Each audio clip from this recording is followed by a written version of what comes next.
Hi guys, so spaghetti is definitely one of the quick and easy meals that a lot of families in America have on their weekly menu. But as you're implementing the Maximize Living nutrition plans, you're probably realizing that marinara sauce doesn't quite fit on the plans. You know, even if you're in the organic section, the natural section, when you flip over and read the ingredients, almost every single pasta sauce has sugar or some kind of a bad fat in it. And this is definitely a frustration that I have felt with our family. Spaghetti is not really something that we have weekly or necessarily monthly, but it can be a really quick and easy meal, especially in the upcoming winter months. It's definitely a comfort food. So, in all of my frustration, I decided to try a different recipe and actually couldn't find a recipe, so I kind of created this one myself. So we're going to make a crock pot marinara sauce. Really, really easy. So if you guys are traditional Italian cooks, I'm probably breaking a lot of the rules for making a good marinara sauce. But I'm going to walk you through how this just takes minutes to put together and about 8 hours in the crock pot, and that's it. And it's without the bad fats and without any sugar at all.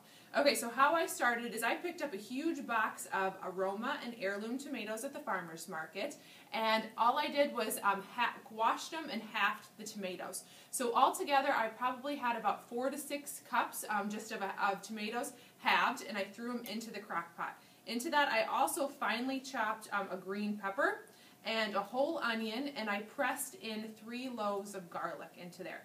Also, I added salt and pepper and basil. You can just use dried basil, or you can use fresh basil. This was fresh basil from my garden that I had actually just dried, and I put that in there as well.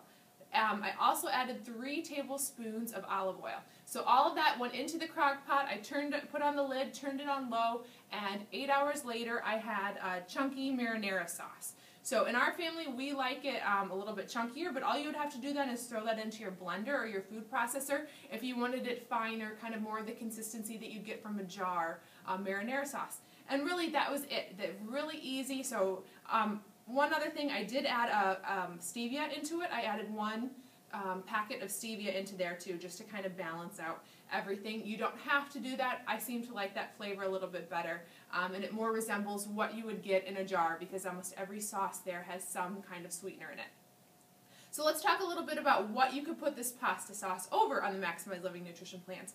So a first step of transitioning just from white noodles would be use a whole wheat noodles. This is actually an example of an organic whole wheat, 100% whole wheat lasagna noodle here, but they also come in all different sizes and shapes. A next step would be if you're doing the this would be core plan, but gluten-free. This is a brown rice. I found this one is actually spinach and brown rice. It has 3 ingredients. It has spinach, brown rice, and water.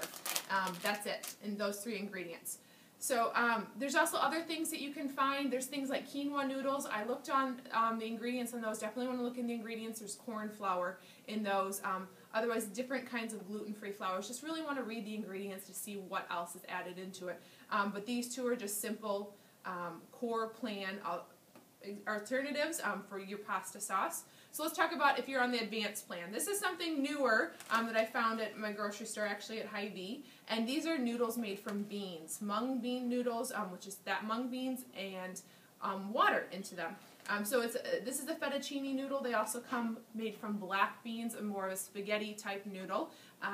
Definitely not, it's not going to taste just like a noodle made from white flour, but very good to have kind of the same texture and the look of spaghetti. But this is our favorite. This is spaghetti squash. So this is what the spaghetti squash would look like. You cut it in half. You scoop out the seeds just like you were to a pumpkin, and you're going to bake this. You're going to turn it upside down into on a pan. You can cover it or not cover it, and you're going to bake it this size for about 45 minutes. And when you're finished, then you use a fork just kind of to scoop it out, and it looks like noodles once you scoop it out. Okay? And then that would be of the base instead of your noodles for the spaghetti sauce. So you can get the full recipe with all the measurements that I used for mine on our website, www.maximizelivingdrarguello.com, and then go to the recipes link, and you'll find this recipe and many more there to help you with your Maximize Living nutrition plans.